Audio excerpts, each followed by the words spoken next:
Thank you, Shira, and thank you everybody who's here. It's wonderful to see you. Even though what we're going to study today is not exactly wonderful in content, the being with you is wonderful. And I should say, before we start actually delving into the material we read today, is what I want to say is that we've reached a crucial turning point in the book of Judges, because the judge we discussed last time, Shimshon, was the last real judge. With him, the part of judges that can be rightly be called judges is kind of over. And instead, what we see is a set of stories. Today, we're only going to visit one of them, even though it's a complex and big one, that don't follow the pattern, the cycle that was outlined in the very beginning of the book, the cycle of the people abandoning God abandoning them to the not so tender mercies of the people around them suffering under subjugation and attacks and harassment by other people, calling out to God, and God relenting and sending a judge to save them, only for them to revert back to their abandonment of God once the judge is dead. So that cycle that became almost banal, almost cliche at some point through the book, because it's so expected and familiar and run-of-the-mill, suddenly and abruptly just disappears. And all of a sudden we'll see stories that follow a very different pattern. And interestingly, the form here reflects the content, because even as we see the storytelling pattern break, fall apart, rearrange itself, the content that we see in these stories is Israelite society falling apart. If until now the focus of the book was the geopolitical suffering of the people, even though it gave us plenty of insight into the kind of horrors that exist between people and the way people can mistreat each other, the focus nevertheless was on wars and suffering caused by enemies from the outside. In these stories, what we will see is the kind of suffering and injustice and pain that's inflicted within the nation, between groups, between people, within families. And in a very, I would like to say, powerful, it's in a very powerful, I'll rephrase that, forgive me. The text here uses a powerful form to show us just how bad things are, just how deeply flawed society is, by starting each of these stories of collapse, one which we will follow today, one which we will follow next time, with a moment when it looks like people within a family are about to set things right. There's something wrong in the family that happens off stage and is referred to in the beginning, and we will see in a minute what happens in our story. And the story starts when people are expressing their goodwill and their desire to restore and heal the relationship within the family. But in both cases, the one we'll follow today and the more horrific and bloody one we will follow next week, the attempt to heal, the attempt to fix things ends up in betrayal and collapse that exceeds the bounds of the family and affects first the tribe and eventually the nation as a whole. So without further ado, let us delve right into this week's family. In this case, intimate duo of son and mother. This is not something we've seen so far in the book. We saw fathers and daughters, both in the case of Kalev and Achsa, way in the beginning, and later in an almost dark reflection with a mirror image of it with Iftach and his daughter, because Kalev gave his daughter life and land and water, while Iftach gave his daughter death. We saw parents, a duo of parents and their son, their unruly son who doesn't listen to them in the case of Shimshon. But we haven't really seen yet the intimate relationship between a man and his mother until now. So let us start without further ado. I'm in Judges 17, verse 1, in the first box of the source sheet. There was a man in the hill country of Ephraim whose name was it's an inaccurate description here, an inaccurate translation, Michayahu. Now, I want to pause here and point out, and here I'm following the scholarship of Professor Eli Assis, from whom I learned that the word Michayahu is a powerful word of faith, because what it means is mi ke Hashem, who is like Yahweh, like Hashem. And it's an expression, or even an exclamation, I would say, of faith, of awe and joy in the face of God's glory. It's saying, who like God? The implication, of course, being that no one is like God, that God is the only one who's like God, and that we are therefore going to worship him forever. This usage of a name will turn out to be very ironic, but let us continue for now. We met this man named Mika. Note also that we don't know his father's name, which is a symptom of a society that loses its sense of history, its sense of family lineage. But he does have a mother. He said to his mother, the 1,100 shekels of silver that were taken from you, so that you uttered an imprecation, which you repeated in my hearing, I have that silver. I took it. In other words, what we get through his direct speech is a confession of guilt. I stole your money. Interestingly, he doesn't say the 1,100 shekels of silver that were taken from you, I took it. No. He puts the spotlight on the curse, on the imprecation that his mother made against whoever stole her silver. And we'll come back to it in a minute. What follows directly here, before we start unpacking the implication, it's important to note it, is a moment of forgiveness. The mother doesn't say, how dare you? The mother doesn't say, I stand behind my imprecation. She said, blessed of the Lord be my son, said his mother, clearly counteracting or counterweighing the imprecation she made, presumably using God's name or some allusion to God, against the anonymous thief of her money.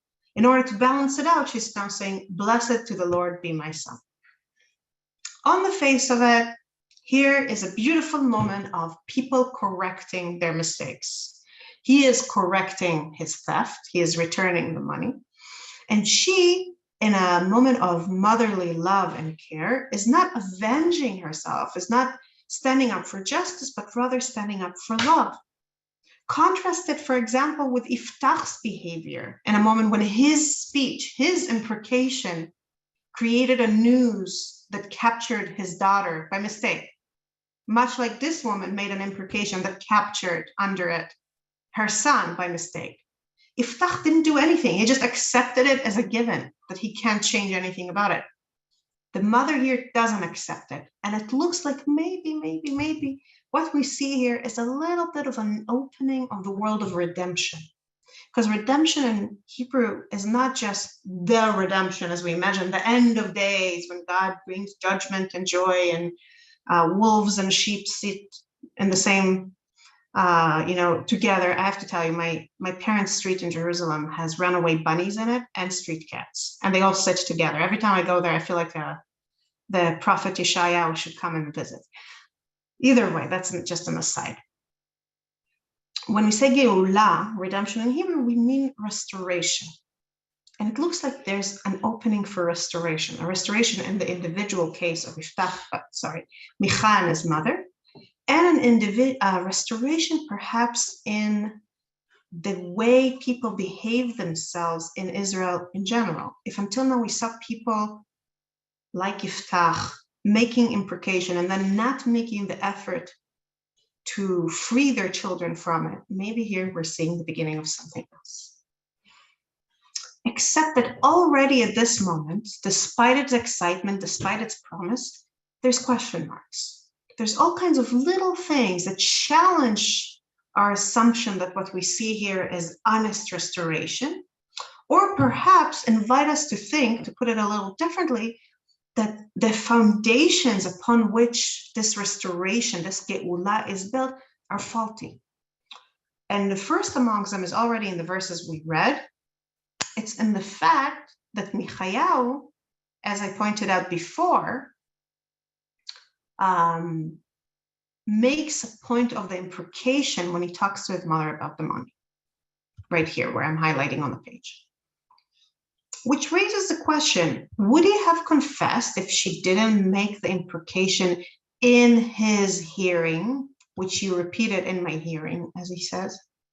If she would have made the imprecation elsewhere and he hadn't known about that, if he wasn't afraid that his mother's curse is going to somehow get to him, would he have returned the money? Would he have confessed?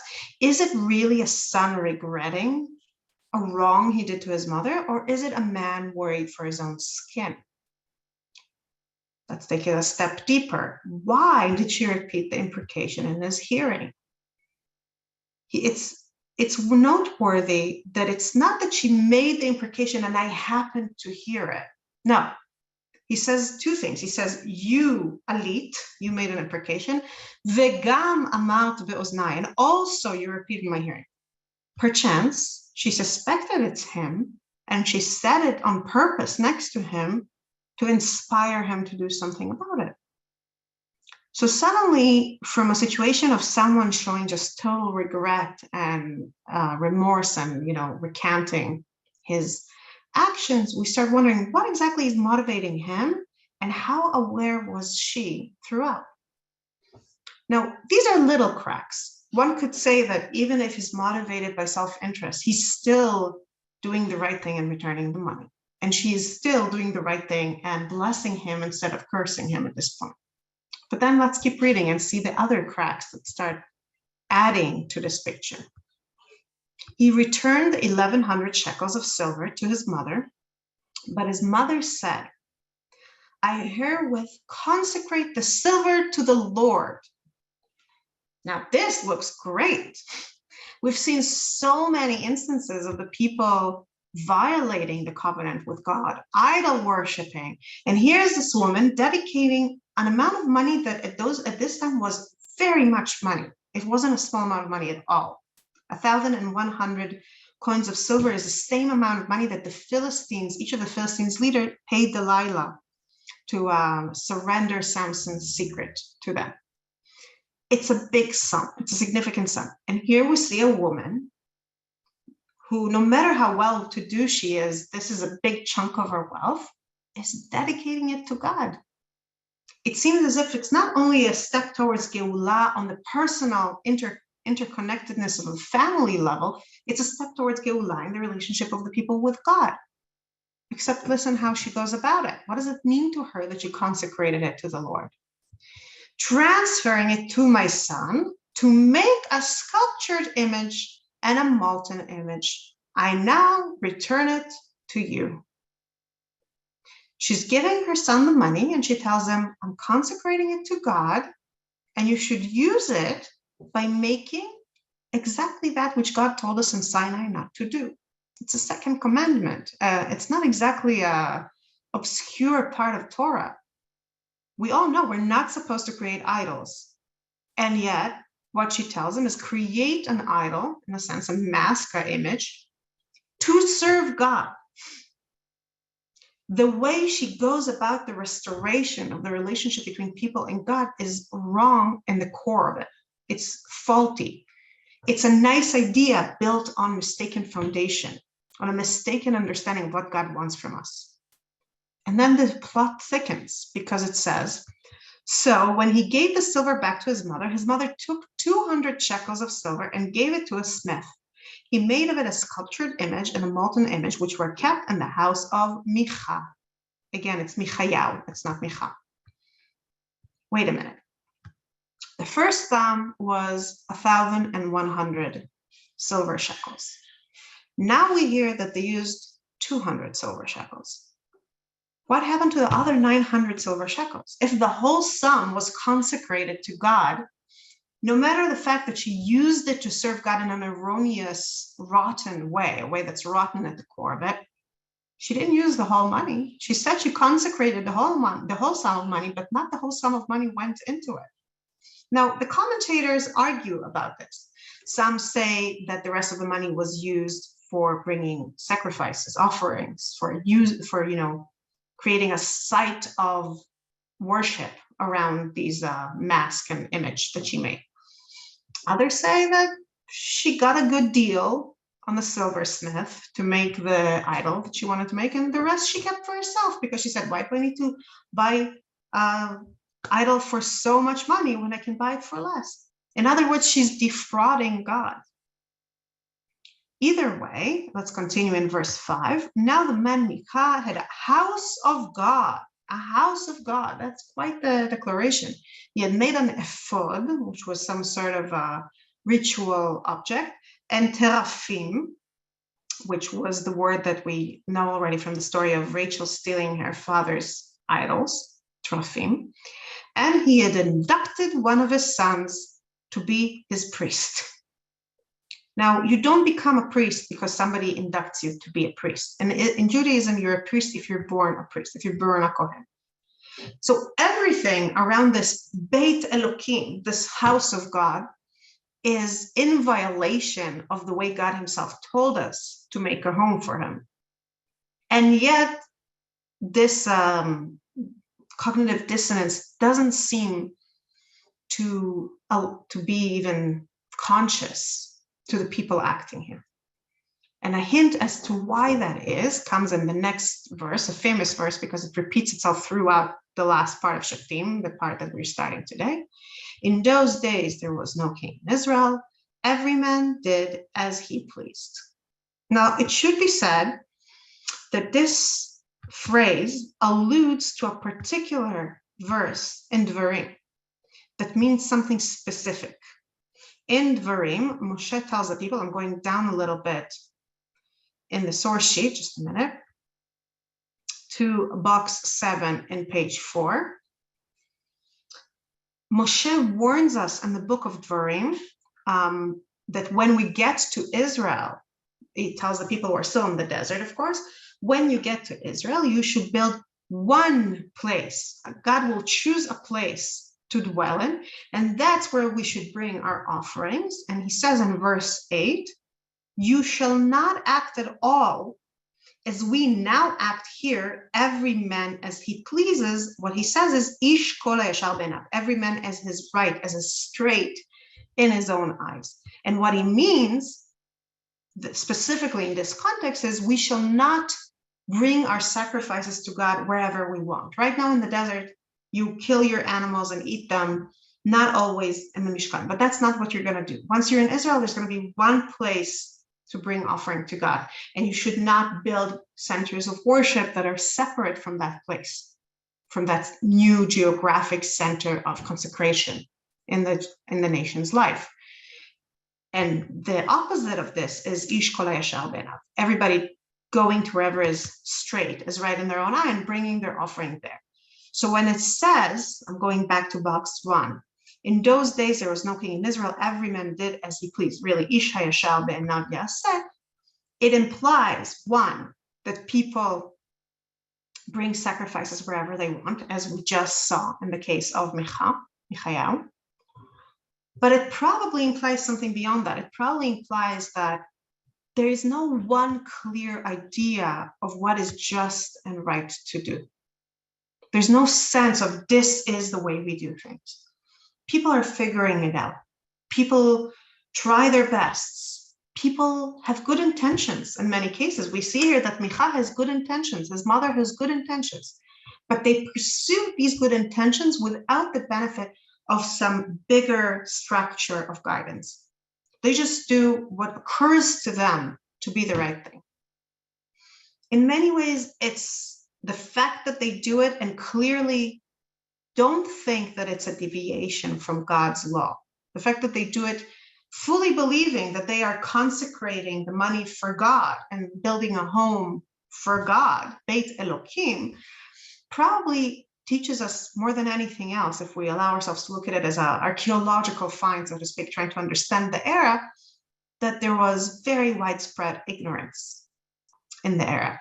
If you recall, when we learned about Iftach, we said something similar. We said that the fact that Iftach thought that a vow that requires him to sacrifice a human being is valid, the fact he thought it's even valid, more than anything else, shows that he just didn't know the law, which means that there is no widespread awareness of God's law at the time. And within that vacuum, and within the vacuum of leadership also implied by the word king, which we will come to in a bit,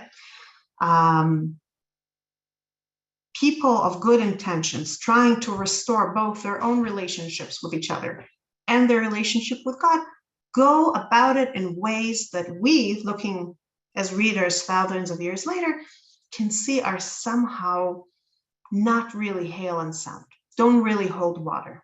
The foundation is problematic. As we will see, and we will get to it shortly, what happens when the foundation of a home isn't sound? Under pressure, this home will collapse. And indeed, both the family that Micha is trying to establish and the home of God, quote unquote, that he creates, seeing as they're built on shaky foundations, on wrong ideas, will not withstand pressure. Rachel, sorry. Yes. Where are the Leviim and the Kohanim? Are the people who are supposed to be teaching? Where are they from beginning? So I'm glad you asked that, because we're about to meet one of them. We're about to meet a Levite, and we will see that not only is he not fulfilling his role of teaching, but he is benefiting from this reality of people not knowing what's the right thing to do. And he himself doesn't seem to know what the right thing is to do.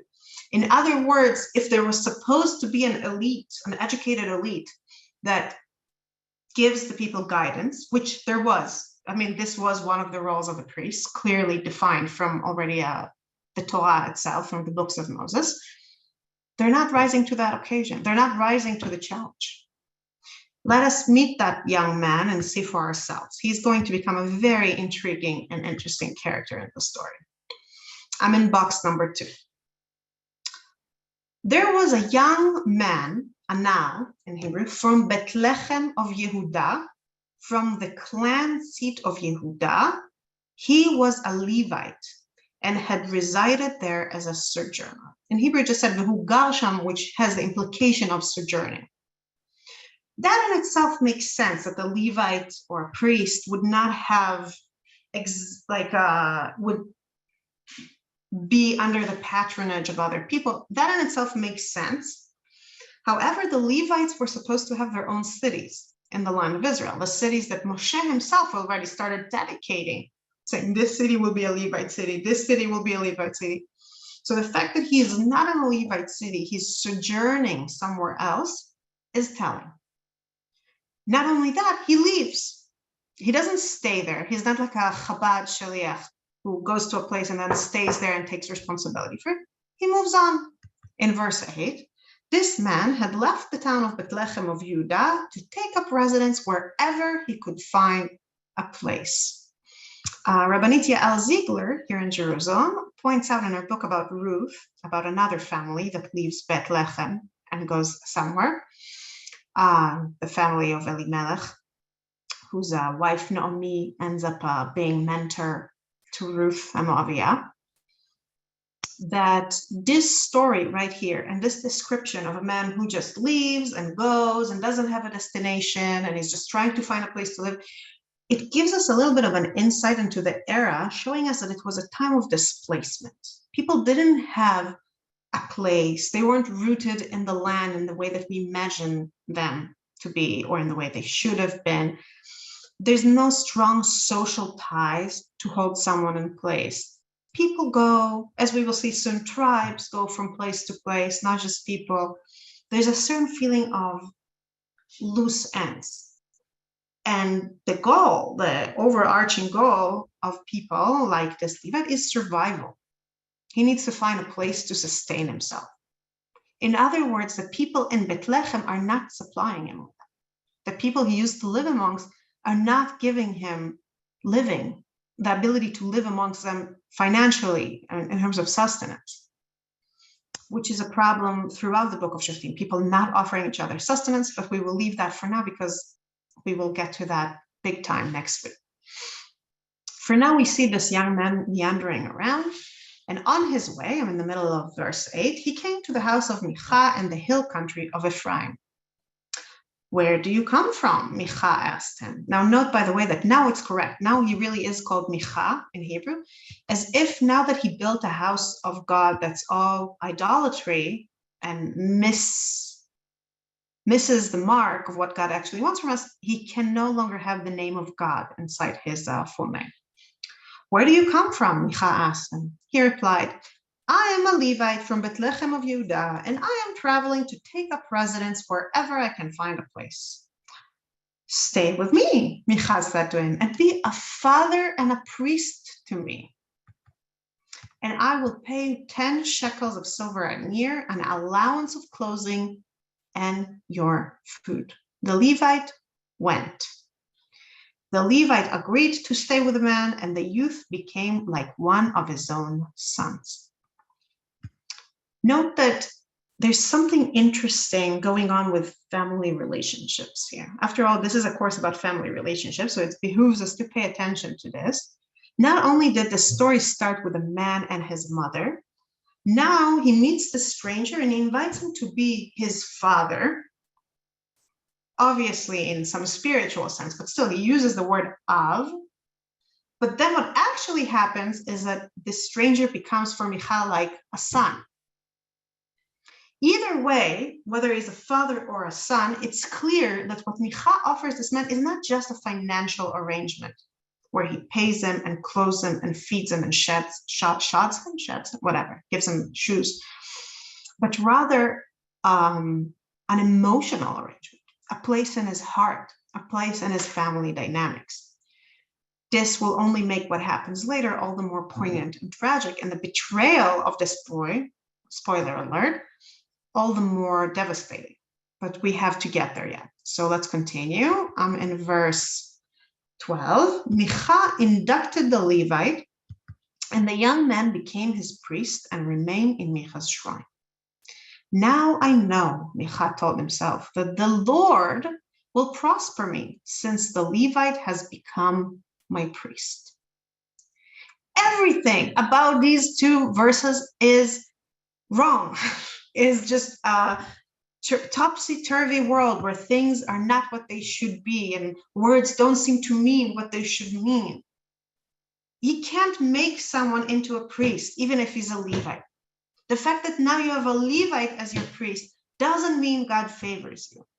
Furthermore, I forgot who asked about the role of the Levites and the priests and what are they doing. Instead of the Levite instructing Micha and telling him, you really shouldn't worship God through image. You should destroy the image and worship God properly. No, instead the Levite accepts the arrangement because it offers him comfort and security and a livelihood that he's happy with, accepts his place in this home of God, quote unquote, and in Micha's family home, and becomes the priest and the spiritual father of the household. And this is somehow supposed to be Geula. This is somehow supposed to be restoring things, making things better, making things good.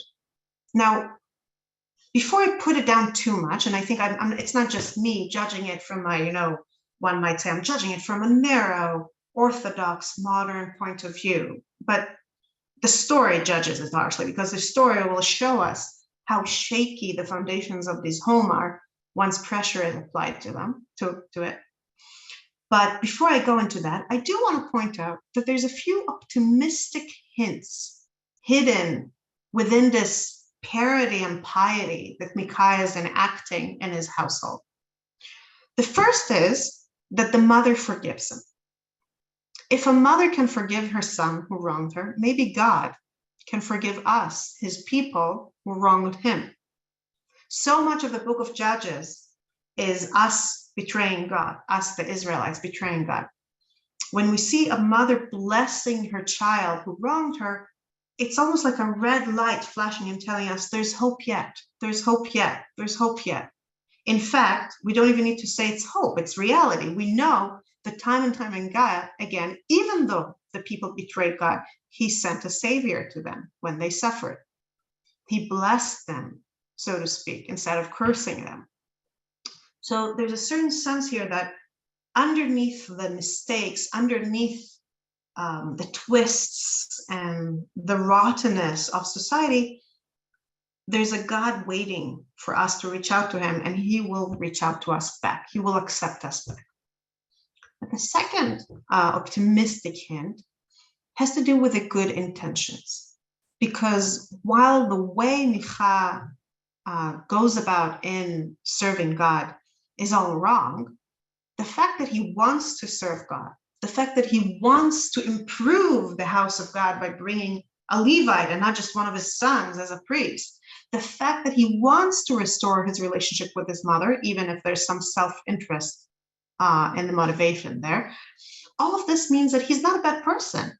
He's a person of good intentions. He's doing what's right in his own eyes, and he doesn't know better, it seems, but he has good intentions. So when we see good intentions on the one hand, and a hint at a God who is willing to forgive us, we can be forgiven for thinking that maybe these two things together will amount to Geula, to restoration, to our restored relationship with God. In a sense, if this was a natural story, meaning not a story that's trying to teach us a message, but rather the way things are in the world, a reflection of reality, many times in reality, the way things work are, there's good intentions on both sides. And then even though people go about it wrong, slowly and gradually through natural evolution almost, things get better. But the message of the book of Judges, as we will see momentarily, is that that doesn't actually work because that doesn't fix anything. For the relationship between us and God to be restored truly, it cannot be built on the faulty foundation of idol worshiping. It cannot. A home that is built on shaky foundation has to fall before the good things in it, the good intentions and God's good intentions, can be used to create something better. And this, in a sense, is the logic behind the entire section of Judges we're studying this week and next week, the section where everything falls apart. Because before something better can be reborn, the bad foundations need to be shown for what they are and cleared free to make room, which in itself is an optimistic message because it means that as we watch things deteriorate, we're also watching the road being cleared for the rise of something better in the book of Samuel.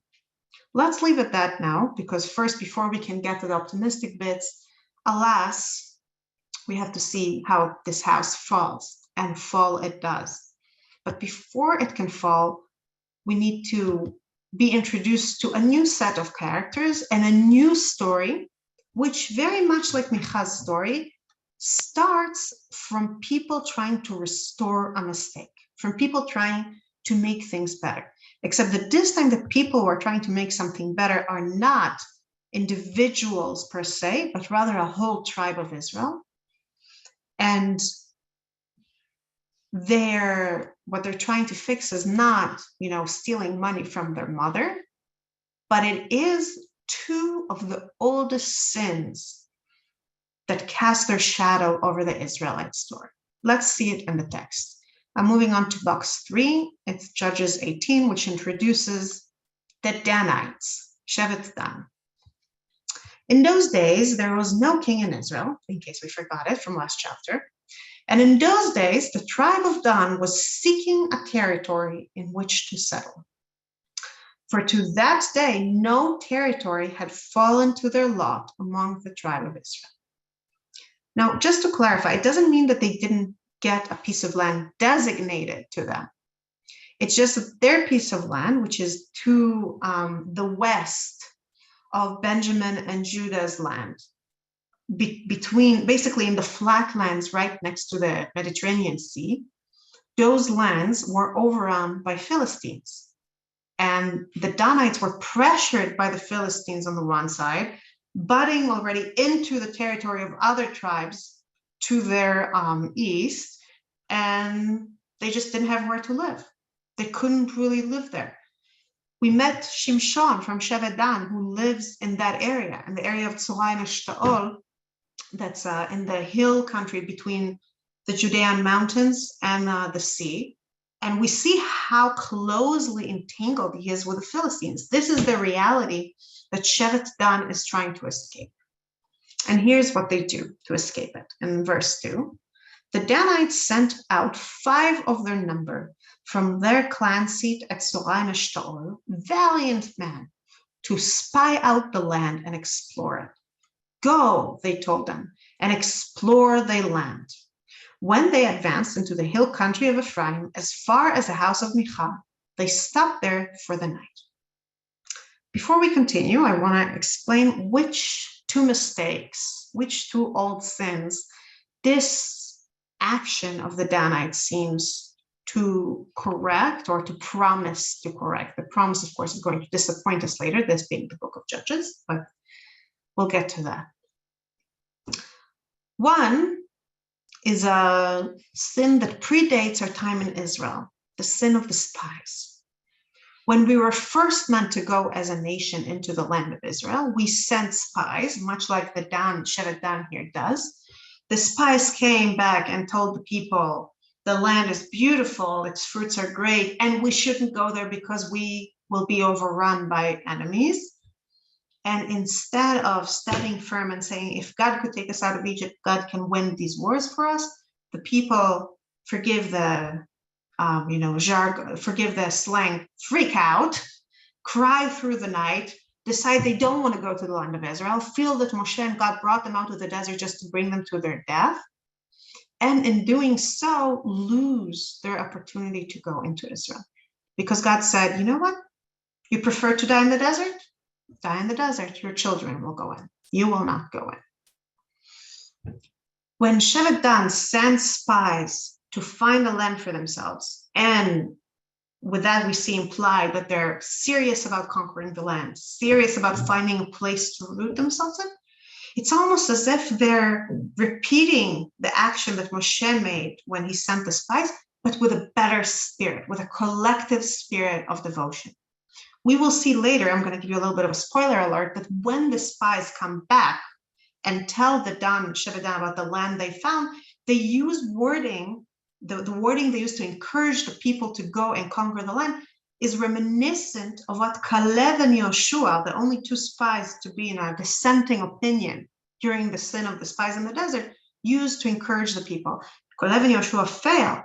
These spies succeed, and the whole tribe rises to go and find a place to live in the land of Israel. So that already looks like a promise of redemption, a promise of restoring, fixing an old sin.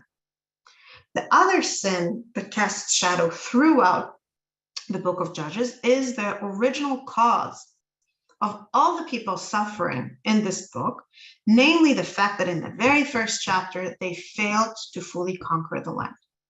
They got up, they asked God, who shall rise first for us? He said, Judah.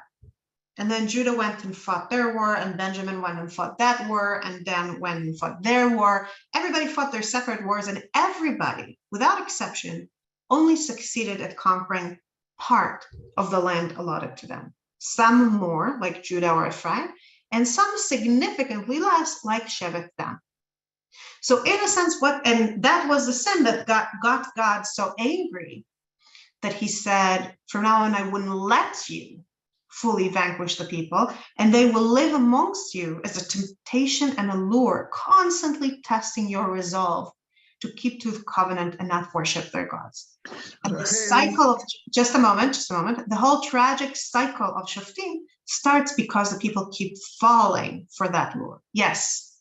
In Sefer Yoshua, there's a big collection of prakim, I think until Yud or Yud Aleph, that shows a lot of miracles that Hashem does in the times of Yoshua. And it seems to be from that really all the land was conquered. So what happened between that stage to Shoftim? What's really happened? Okay. So I'm sorry to interrupt. No, it's okay. It's a good question. I'm not an expert on Yoshua. I'm not going to presume to be, but I will say what I learned, which is that in Yoshua, it doesn't outline in those chapters you mentioned what they didn't conquer, but it does mention it towards the end of the book, that there's still land to conquer, and Yoshua sends the people back home and says, now go and complete the work. And it becomes clear already at the end of Yoshua, and more clear at the beginning of Shoftim, that Yehoshua led the people in the big wars that established their dominance in the promised land. And then divided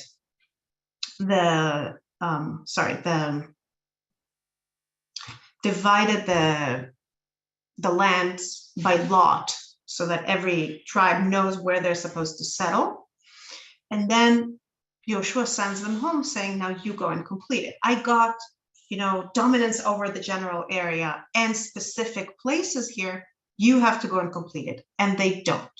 Now you could say it's not, a sin to lose a war, right? You're not a sinful person if you lost the war. On a deeper level, the failure in the beginning of Judges is that they don't unite. That each tribe, other than Judah and Shimon, who work together, conquers on their own. And on their own, they just can't do it.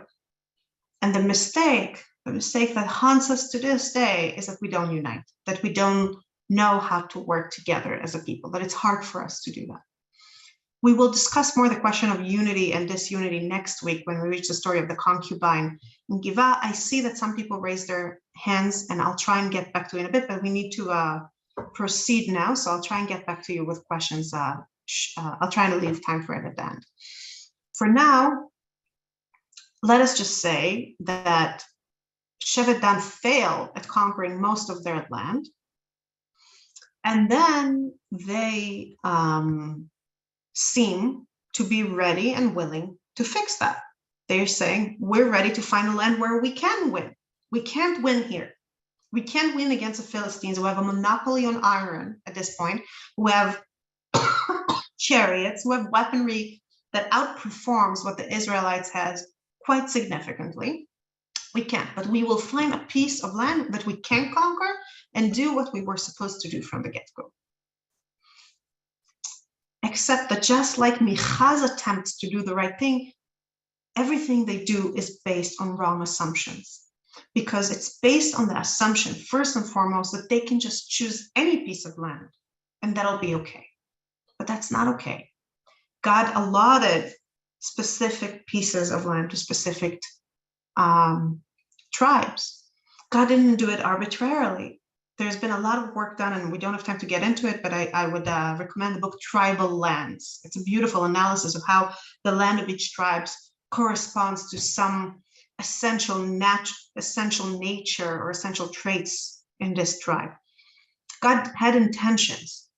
The Danites think they're fixing the mistake of not doing what God told them, but they're doing it against God's will and against his instructions, much as Micha is worshiping God against God's will, against God's explicit instructions in the Torah.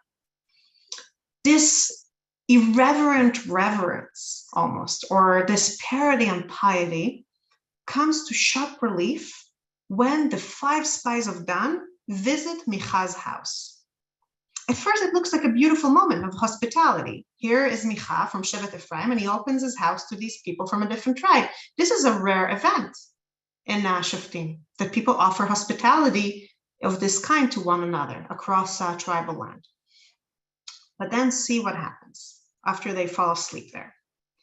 I'm in verse 3. While in the vicinity of Micha's house, they recognized the speech of the young Levite.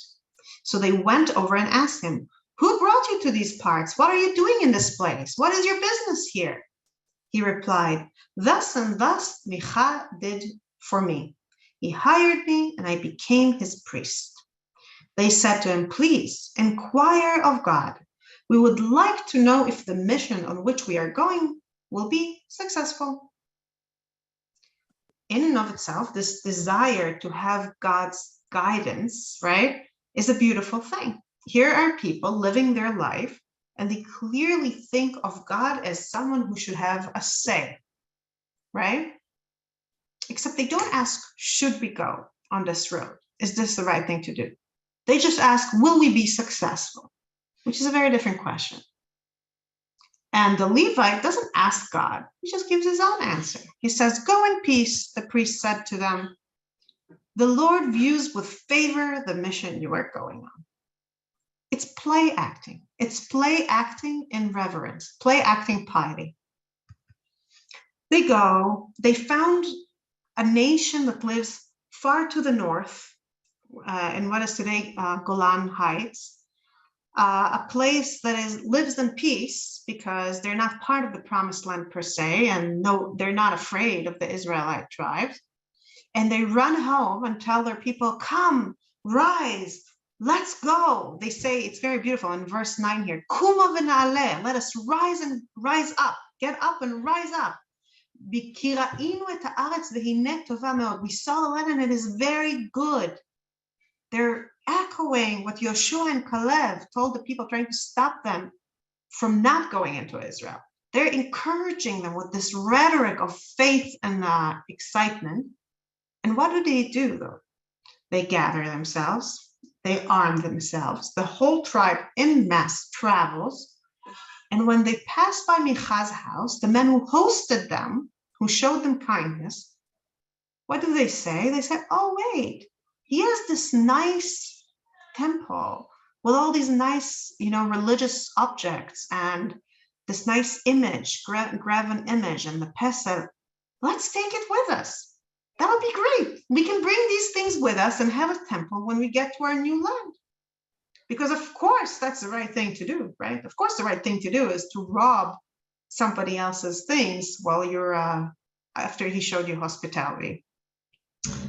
Now, I'm going to jump a little bit ahead. I'm in the middle of box 5, verse 15, where this story of betraying someone's kindness is compounded when the Levite man joins the betrayal.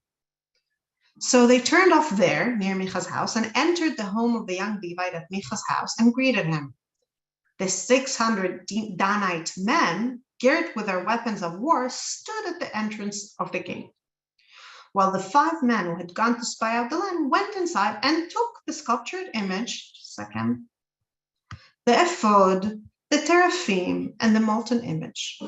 The priest was standing at the entrance of the gate, and the 600 men gripped with their weapons of war, while those men entered Micha's house. And wait a minute, I just read that. Sorry.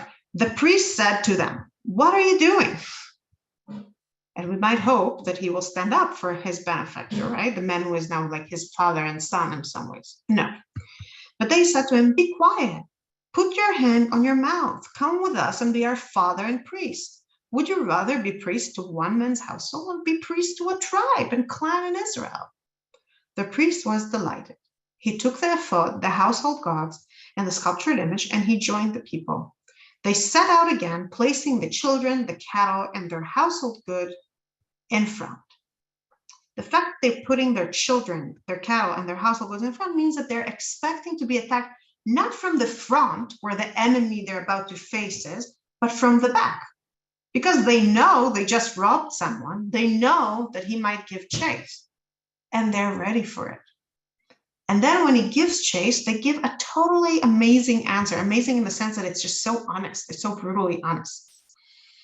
Micha runs after them, and before he even says anything, in verse 23, they respond in indignation. They, that is Micha and his people, called out to the Danites, who turned around and said to Micha, "What's the matter? Why have you mustered? Don't you know why you mustered?" He said, "You have taken my priests and the gods that I made and walked off. What do I have left? How can you ask what's the matter? What kind of chutzpah is this, right?" But the Danites replied, "Don't do any shouting at us, or some desperate man might attack you, and you and your family would lose your lives." This is such an ominous sentence. Here they are, 600 armed men, and they're unashamed. They just tell him, "You don't want to do this. You don't want to start fighting with us, arguing with us. Some bitter, desperate man, not us, but some desperate man might raise their hands to you. You want to be careful." So Micha, realizing that they were stronger than he, turned back and went home, and the Danites went on their way. Just like that, might makes right. The irony that underlies everything we read so far, of course, is that these gods are meaningless. The sculpture, the ephod, the teraphim, we know, reading it, that it's all meaningless. He calls it my God that I made, and they attribute value to it enough to want to steal it and take it for themselves, but it's meaningless. It's not something that actually brings joy to God. It's not actually something that honors God. It's not something God wants from us. And in a weird way, what the Danites do is almost a echo of what Micha does on a larger scale. He stole from his mother, they steal from him. He thought he can serve God in this weird, twisted way. They think they can serve God in an even more twisted way, not only with idols, but with stolen idols. 2 commandments, right? If we take the lo tignov as pshat and not the way Rashi takes it as murder. They think that that's somehow pleasing to God. It's completely ignoring what gives objects power and assuming that the objects have power in and of themselves. Instead of doing what God actually wants from us, they think that they can force upon God a form of worship that's forged through impiety, through theft, through injustice. And they carry it with them as they go and fall upon this unsuspecting people up north, massacre them, conquer the land that was not supposed to be their land, establish themselves as a rooted tribe there.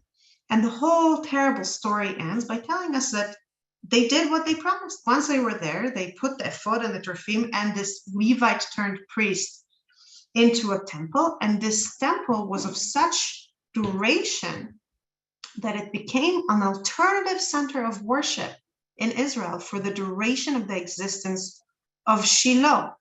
I'm here in the same box 6 at the bottom.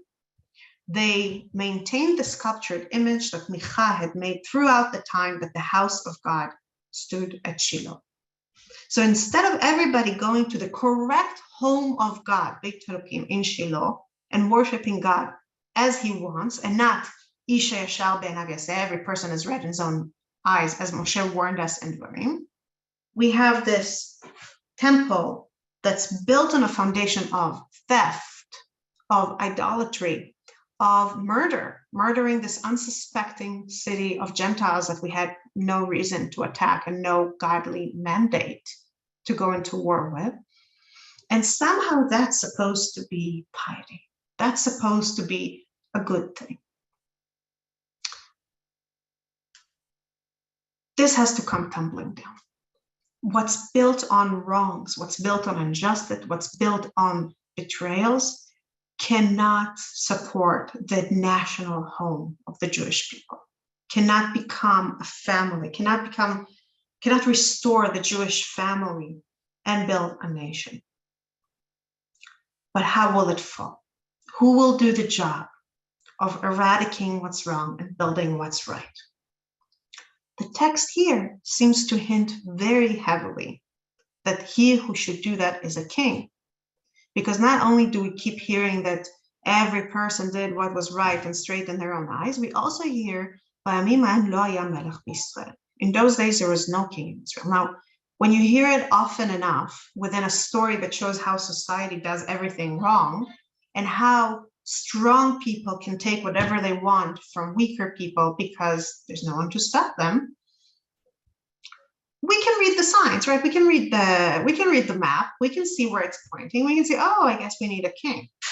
Except that it doesn't actually make any sense if you think about it for 2 seconds, because as we will find out in the book of Kings, kings often lead the people into idolatry. Kids often abuse their power. Think of Achav taking Navot, the Israelites' vineyard, and killing him through judicial murder, basically. Well, not him, his wife managed it all for him. Kings abuse their power all the time, much like the Danites do here. Kings build idolatrous alternative centers, much like Yerovam ben Nevat does in Sefer Melachim. The truth is we don't even need to go that far. We don't need to go 2 books ahead into the Book of Kings to see that giving people power to win, to power over other people is not necessarily the best way to heal society. We already know that. We know that from Abimelech. We saw Abimelech, who made himself king after killing his brothers, and how he ended up massacring the city of Shechem. This is the one instance of kingship we actually saw in the book of Judges. And is that supposed to somehow be a solution for the problems of the era? Is that somehow supposed to remove the faulty foundation, build the right foundation, make sure that people have guidance, that the fabric of society is healed to the point that when someone shows kindness to another, they repay him in kind and don't, betray him and steal what's dear to him? That doesn't add up, right? And that is indeed the big paradox, I think, of the book of Judges, that it shows us the problems with entrusting power to fallible men. It shows us the problems in a society that a leader cannot fix on his or her own. It's problems that go far deeper into the society. And then the only solution it overtly and explicitly promotes is monarchy. And the question arises, why? Next week, we will revisit this question and offer a deeper answer that really encompasses the process we went through in learning the whole book. Today, I want to offer temporary answer. It's also true. It's also a good answer, but I don't think it addresses everything Judges has to say about the topic. It's just a little taste. And in this answer, I'm following the scholarship of Professor Eli Assis and his wonderful book in the Magid series about Shoftim, a book in Hebrew. I highly recommend it to anyone who's able and interested in reading it. Eli what? What's Eli's last name? Eli Assis. I'll write it in the chat. So Eli Assis says that the book of Judges does not promote monarchy as something that's good in and of itself. Rather, it points out that kingship is better than anarchy. When the choices are between a society that falls apart in a terrible way and people hurt each other, as we will see more next week. In this week, the violence is implied, it's threatened, but it's avoided overall because Micha doesn't pursue them. Next week, violence will in fact erupt on a national scale. So when this is the alternative, we may as well have a king, because at least the king will be good for one thing, and that is limiting local problems from blowing out of proportion and involving more and more and more and more people in the struggle. Just a second, Shira, can you post that in the chat, the source sheet again, please? Thank you. Just 1 minute. In our story, we have a local problem, a family problem between father and son, mother and son, that then becomes a tribal problem when one tribe steals the products of the restored argument between mother and son, and then becomes a national obstacle because this center of worship draws people from beyond Shevet Dan itself. And this is something that a king might avert. A king might help deal with problems when they're still on the local level and stop them from spreading. And the need for that, for someone who can put a heavy hand down and stop things from escalating, will become very clear next week when we read the horrible, horrible, terrible story of the concubine and Giva. Now, this is the end of my prepared lesson for whoever needs to leave now, and thank you for being here. I will take 2 minutes to answer some of the questions from the chat. I can't answer all of them as always, but I'll answer some. Batya pointed out that the mother and son conversation, where he recalls that she made an imprecation against whoever stole her money, reminds me, Batya writes, of Jacob saying that whoever took the idols would die, and Rachel dies.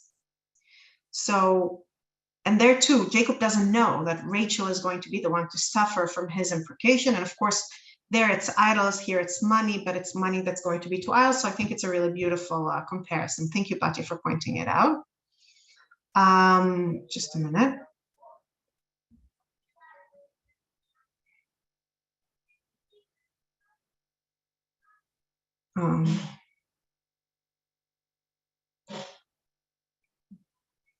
Shelley Shapiro wrote, pagan gods are all about power.